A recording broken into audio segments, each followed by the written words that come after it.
আপনার মধ্যে একটা দারুণ ব্যাপার আছে। পাকা ঝুড়িটাকে বুঝতে হবে না। আচ্ছা, আপনি একটু দাঁড়ান তো।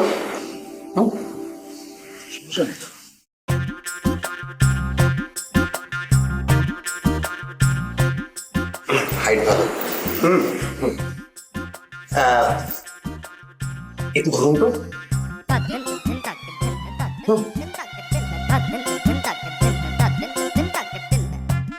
ফ্যান্টাস্টিক। এবার আপনার ওনাটা একটু নামান তো। কি? ও গড, উনি তো মিডল ক্লাস সিস্টেম থেকে বেরিয়ে আসতে পারছেন না। বস, আমি দেখছি। আপনি বসুন, বসুন। আমি বাইরে গিয়ে খাবার খাচ্ছি, আপনি আসুন। কাঁচা কাঁচা। বলুন তো, কি ভাবলেন উনি আমাকে এখন?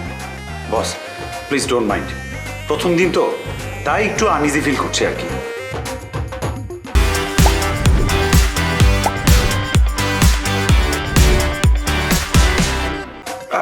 আস্তে আস্তে ঠিক হয়ে যাবে।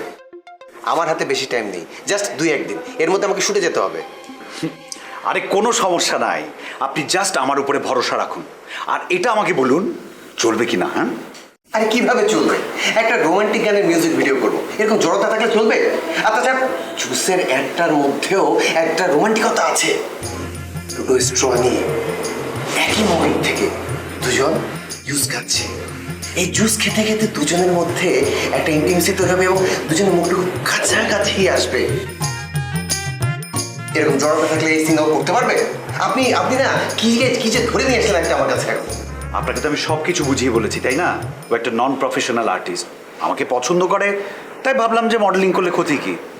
আপনি যেটা চাচ্ছেন সেটা তো কোনো 5 স্টার হোটেলে রুম ভাড়া নিয়েও করতে পারেন, অথবা কক্সবাজার নিয়ে যেতে পারেন। এখানে কেন এসছেন? সরি, আসলে এই প্রসঙ্গগুলো আসবে কখনো এক্সপেক্ট করিনি।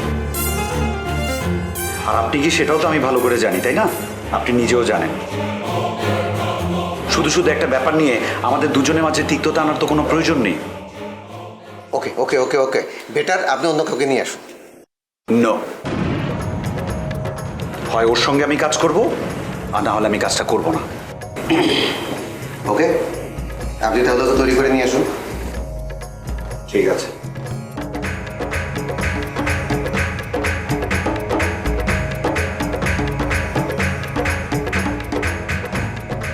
শুধু পার্টি চাচ্ছে, তাই তোমার সাথে কম্প্রোমাইজ করলাম। তা না হলে লাথি দিয়ে রুম থেকে বের করে দিতাম।